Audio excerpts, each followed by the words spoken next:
O Evangelho segundo Lucas. É um dos relatos mais antigos da vida de Jesus e, na verdade, é a primeira parte de uma coleção de 2 volumes, Lucas e Atos.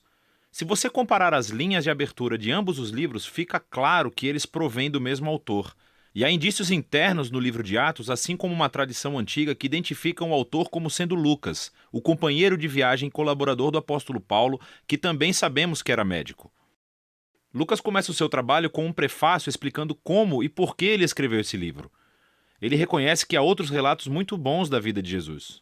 Mas ele queria voltar às tradições de testemunhas oculares do maior número possível de discípulos, a fim de produzir o que ele chamou de um relato sobre todas as coisas que foram cumpridas entre nós.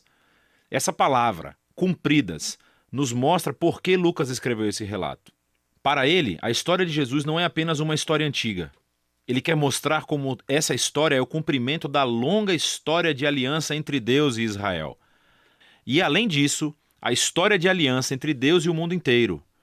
O conceito do livro é bastante claro. Há uma longa introdução que funciona como base para as histórias de João Batista e de Jesus.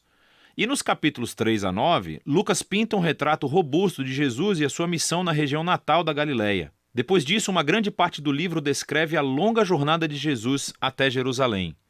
O que leva ao clímax da história, que é a última semana de Jesus em Jerusalém, levando a sua morte e ressurreição, e que então nos leva até o livro de Atos. Neste vídeo, vamos nos concentrar apenas na primeira parte do Evangelho de Lucas. A introdução é longa e conta as histórias em paralelo do nascimento de João Batista e Jesus. Há um casal idoso de sacerdotes, Zacarias e Isabel, uma jovem solteira, Maria e José. Ambos recebem uma improvável promessa divina de que terão um filho. E ambas as promessas são cumpridas quando João e Jesus nascem. E ambos os pais cantam poemas de celebração. Essas canções de poesia ecoam textos do Antigo Testamento, salmos e profetas, mostrando como essas crianças cumprirão as promessas antigas de Deus. Mas esses poemas também descrevem o papel de cada criança na história que irá se desenvolver.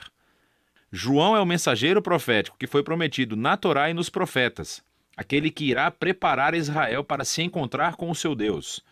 E Jesus, ele é o rei messiânico prometido a Davi, que irá trazer o reino de Deus sobre Israel e a bênção de Deus para as nações, exatamente como ele prometeu a Abraão. Depois disso, Maria leva Jesus ao templo de Jerusalém para a sua dedicação. E 2 profetas idosos, Ana e Simeão, veem Jesus e reconhecem quem ele é. E Simeão canta a sua própria canção, um poema inspirado pelo profeta Isaías. Ele diz que esta criança é a salvação de Deus para Israel e que ele se tornará luz para as nações. Assim, com toda essa antecipação, a história avança para a próxima sessão principal, onde Lucas apresenta Jesus e a sua missão.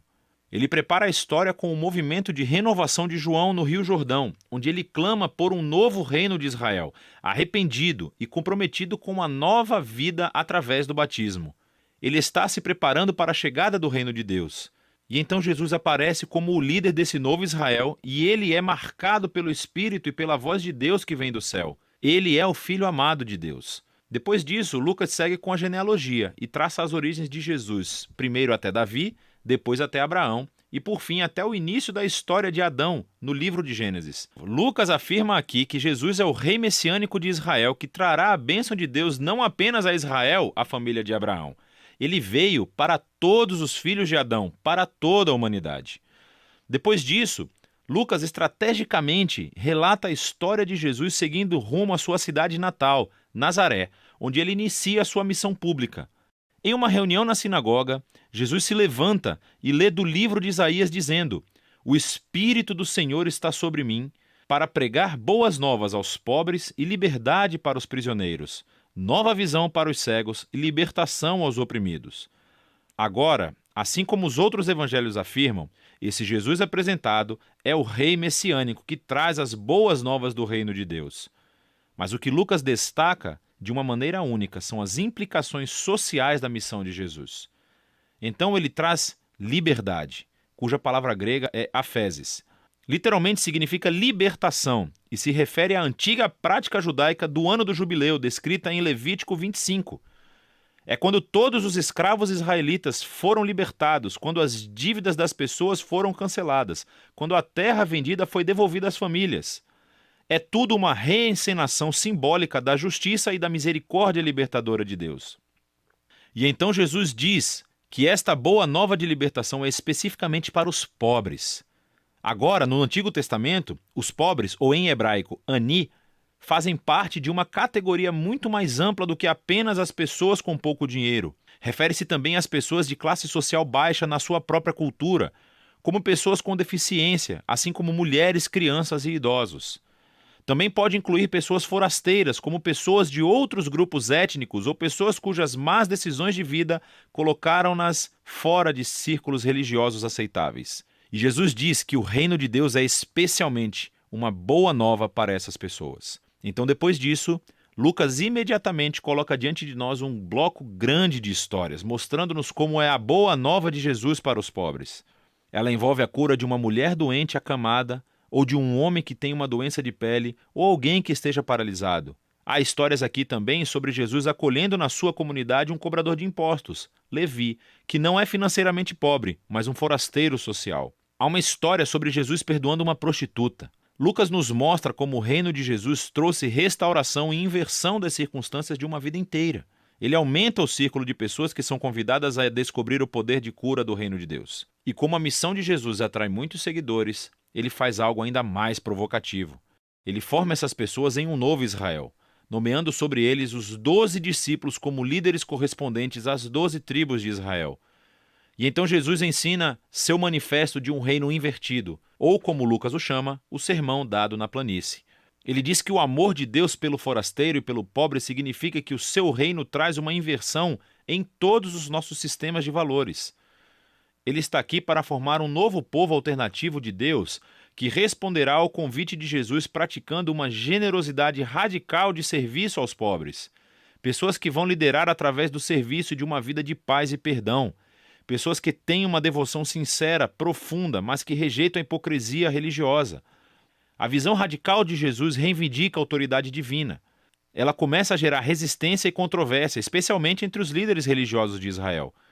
A maneira como ele alcança as pessoas questionáveis é uma ameaça às tradições religiosas e ao senso de estabilidade social. E então eles começam a acusar Jesus de blasfêmia contra Deus, de ser um bêbado e de se misturar com os pecadores. E assim essa ascensão culmina em uma nova revelação da missão de Jesus aos seus discípulos.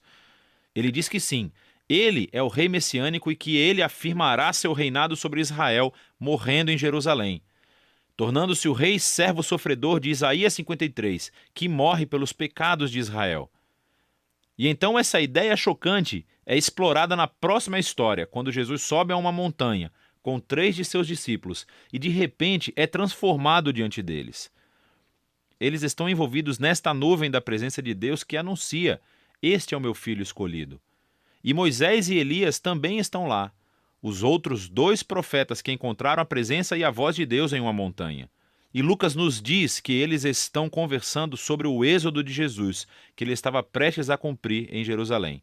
Essa palavra grega, êxodo, é uma referência clara à história do êxodo. Lucas retrata Jesus aqui como um novo Moisés, que levará seu recém-formado Israel à liberdade e à libertação da tirania do pecado e do mal em todas as suas formas, pessoal, espiritual e social. E isso nos leva para a segunda metade do livro. Mas, por enquanto, essa é a primeira metade do Evangelho de Lucas.